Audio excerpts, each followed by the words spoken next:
في عالم كانت الآلهة تمشي فيه بين البشر، حدثت خيانة غيرت مجرى التاريخ إلى الأبد. ملك أحبه الشعب، وأخ خائن أعمته الغيرة، وزوجة واجهت الموت لتعيد زوجها للحياة. هذه ليست مجرد قصة، إنها أعظم ملحمة عرفتها. الحضارة المصرية القديمة، قصة أوزوريس، إيزيس وست. في الزمن الأول، حين كان العالم صغيراً، ولد 4 من أقوى الآلهة: أوزوريس، إيزيس، ست، ونفتيس، وكان لكل منهم دور في تشكيل مصير الأرض. أوزوريس أصبح ملك مصر، ملكاً عادلاً، لقب بسيد الخضرة والحياة. علم الناس الزراعة، احترام الأرض، وفنون العدل. لكن الخير لا يدوم، فالغيرة التي تشتعل ببطء قد تطفئ ممالك. ست هو أخو أوزوريس، إله العواصف والصحراء. كان يرى أن ملك مصر يجب أن يكون للأقوى وليس للأصلح، ومع كل يوم يزداد حقده، حتى قرر تنفيذ أعظم خدعة في التاريخ.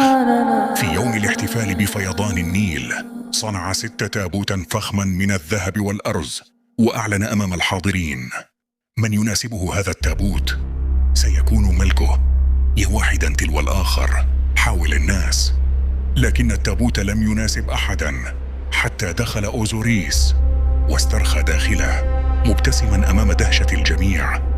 وهنا انقض ست وأغلق الغطاء بإحكام، وسمر المسامير الحديدية، ودفع التابوت إلى مياه النيل المتلاطمة. اختفى الملك وساد الحزن، لكن إيزيس لم تستسلم. بحثت عنه في كل أرض، حتى وصلت إلى جذع شجرة في فينيقيا، بداخله التابوت. ضمت جسد زوجها وبكت، لكن ست تعلم بما فعلت، وفعل الأسوأ. قطع جسد أوزوريس إلى 14 قطعة ووزعها على أنحاء مصر. بدأت إيزيس رحلة جديدة، أطول وأصعب. بحثت عن كل قطعة، واستعانت بأختها نفتيس، حتى جمعت الجسد كاملاً.